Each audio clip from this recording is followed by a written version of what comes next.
এবং সেখানে গেলে আপনারা বুঝতে পারবেন আজও সেই দরগার গায়ে কিন্তু এখনও একটি জায়গা আপনাদের দেখাবো, সেখানে পরিষ্কার আপনারা বুঝতে পারবেন তার গায়ে হিন্দু দেবদেবীর মূর্তি রয়েছে এবং এইটিই ছিল বিষ্ণু মন্দির। ओम नमः शिवाय, ओम नमः शिवाय, ओम नमः शिवाय, ओम नमः शिवाय, ओम नमः शिवाय। हर हर महादेव, हर हर महादेव, हर हर महादेव, हर हर महादेव।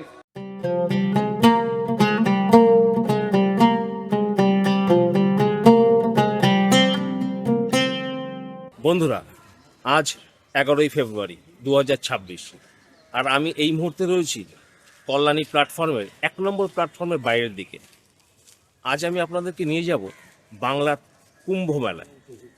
এই কল্যাণী স্টেশনটা বা কল্যাণী শহরটা ভাগীরথী নদীর পূর্ব প্রান্তে অবস্থিত এবং ভাগীরথী নদীর পশ্চিম প্রান্তে অবস্থিত ত্রিবেণী, যেখানে এই কুম্ভ মেলা সংগঠিত হচ্ছে।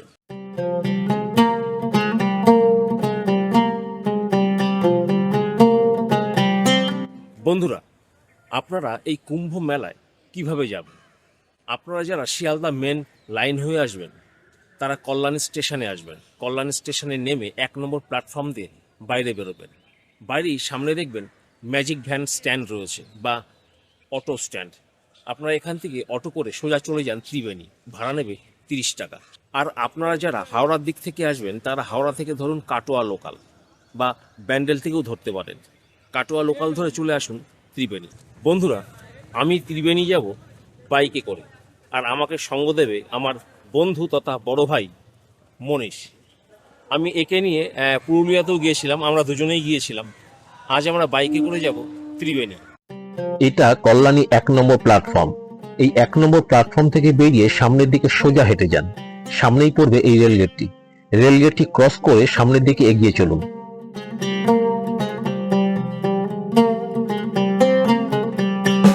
বন্ধুরা, ওই দূরে দেখতে পাচ্ছেন 1 নম্বর প্ল্যাটফর্ম। আপনারা সামনের দিকে এগিয়ে এসে ডান দিকে টার্ন নেবেন। ওই দূরে দেখা যাচ্ছে অটো বা ম্যাজিক ভ্যান স্ট্যান্ড। এখান থেকে সোজা চলে যান ত্রিবেণী। আমরা চললাম বাইকে। কল্যাণী থেকে বাইকে খুব একটা বেশি সময় লাগে না, খুব বেশি হলে 20 মিনিট। এটা বিদ্যাপতি সেতু। এই সেতু ক্রস করে ডান দিকে ইউ টার্ন নেব। দেখতে দেখতে আমরা পৌঁছে গেছি ত্রিবেণী। বঙ্গীয় ত্রিবেণী কুম্ভ মহোৎসব 2026।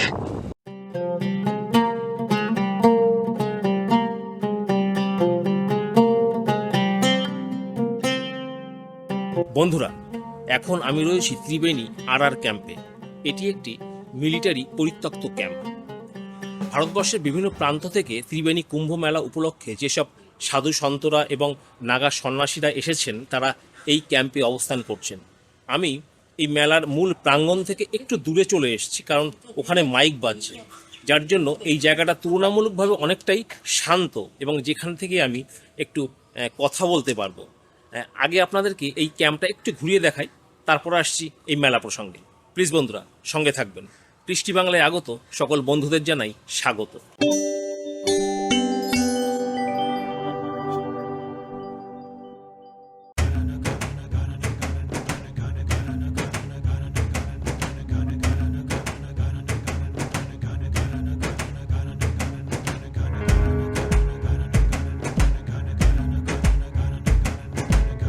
এই ত্রিবেণী একটি প্রাচীন জনপদ এবং হিন্দু ধর্মাবলম্বী মানুষদের কাছে এটি একটি পবিত্র তীর্থক্ষেত্র। এই ত্রিবেণী হুগলির বাঁশবেড়িয়ায় অবস্থিত এবং এই ত্রিবেণীকেই বলা হয় দক্ষিণের প্রয়াগ।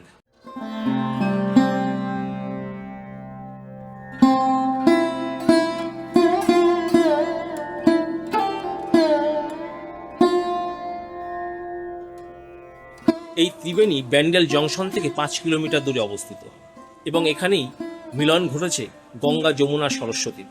কথা প্রসঙ্গে যদিও আমরা বলি মিলন ঘটেছে, কিন্তু বাস্তবিক অর্থে এখানে 3টি নদীর 3টি ধারা মুক্ত হয়ে 3 দিকে প্রবাহিত হয়েছে, তাই একে বলা হয় মুক্তবেণী। যদিও যমুনা এবং সরস্বতীর সঙ্গে ভাগীরথী নদীর সংযোগ এখন আর নেই।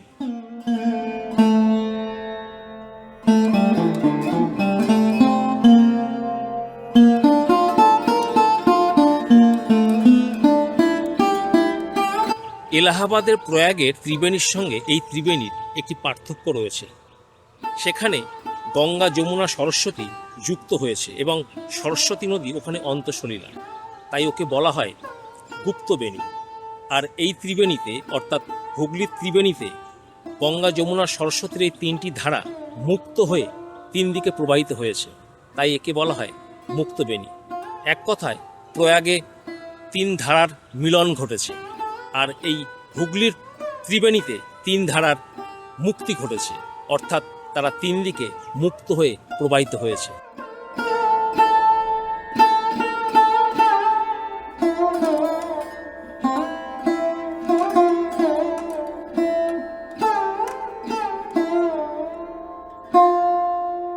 আজ থেকে 700 বছর বেশি সময় আগে এই হুগলির ত্রিবেণীতে কুম্ভ মেলা উপলক্ষে প্রচুর মানুষের জমায়েত হতো এবং এই হুগলি জেলার সপ্তগ্রাম ছিল ভারতবর্ষের অন্যতম বাণিজ্য কেন্দ্র। এখানে বিভিন্ন বণিকদের যাতায়াত লেগেই থাকতো এবং ভারতবর্ষের অর্থনৈতিক মানচিত্রে এই সপ্তগ্রামের বিশেষ স্থান ছিল এবং এই সপ্তগ্রামের অন্তর্গত এই ত্রিবেণী ছিল হিন্দুদের কাছে একটি বিশেষ পবিত্র বা তীর্থস্থান। ত্রিবেণীর সপ্তঋষি ঘাট, আর এই ঘাটেই হয় শাহী পুণ্য স্নান।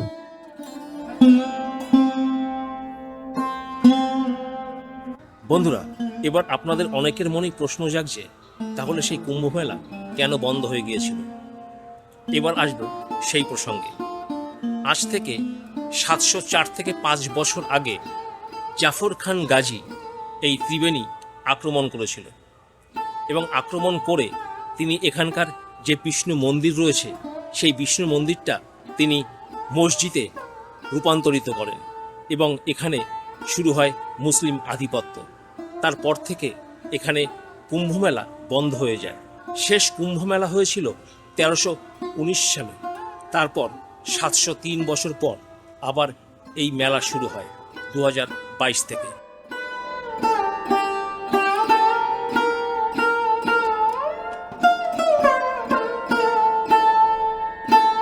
চলুন বন্ধুরা, এবার আপনাদেরকে সেই জাফর খান গাজীর দরগা থেকে ঘুরিয়ে নিয়ে আসি। এই দরগাটা ত্রিবেণীর সপ্তঋষি ঘাটের জাস্ট উল্টো দিকে এবং সেখানে গেলে আপনারা বুঝতে পারবেন আজও সেই দরগার গায়ে হিন্দু দেবদেবীর মূর্তি এখনও রয়েছে, কিছু কিছু রয়েছে, যদিও ম্যাক্সিমামটাই বিলুপ্ত করা হয়েছে বা ধ্বংস করে দেওয়া হয়েছে, কিন্তু এখনও একটি জায়গা আপনাদের দেখাবো, সেখানে পরিষ্কার আপনারা বুঝতে পারবেন তার গায়ে হিন্দু দেবদেবীর মূর্তি রয়েছে এবং এইটিই ছিল এই ত্রিবেণীর বিষ্ণু মন্দির। চলুন আপনাদেরকে ওখান থেকে ঘুরিয়ে নিয়ে আসি। জাফর খা গাজী দরগা, এটাই প্রবেশ পথ।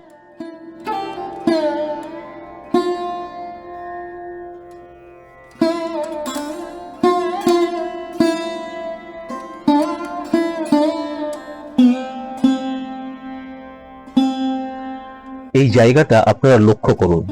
এই নকশা সাধারণত হিন্দু মন্দিরেই দেখতে পাওয়া যায়, যদিও এখানে অনেকটাই অস্পষ্ট। আপনাদেরকে আরেকটি জায়গা দেখাবো, চলুন। এবার এই দরগার বাইরের দিকের এই জানালার দিকে লক্ষ্য করুন। প্রাচীন হিন্দু মন্দিরগুলোতে যে ধরনের দেবদেবীর নকশা বা ডিজাইন আমরা দেখে থাকি, এখানেও সেই একই রকমের দেবদেবীর উপস্থিতি লক্ষ্য করা যাচ্ছে।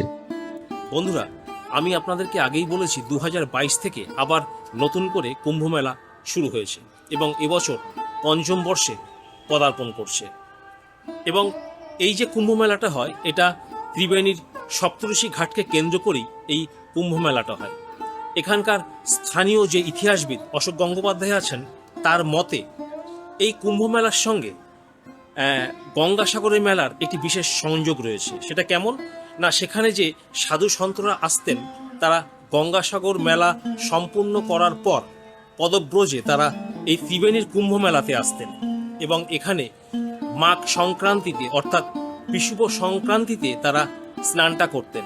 ওই দিনই এই ত্রিবেণীর অনুকুম্ভ হিসাবে পালন করা হতো।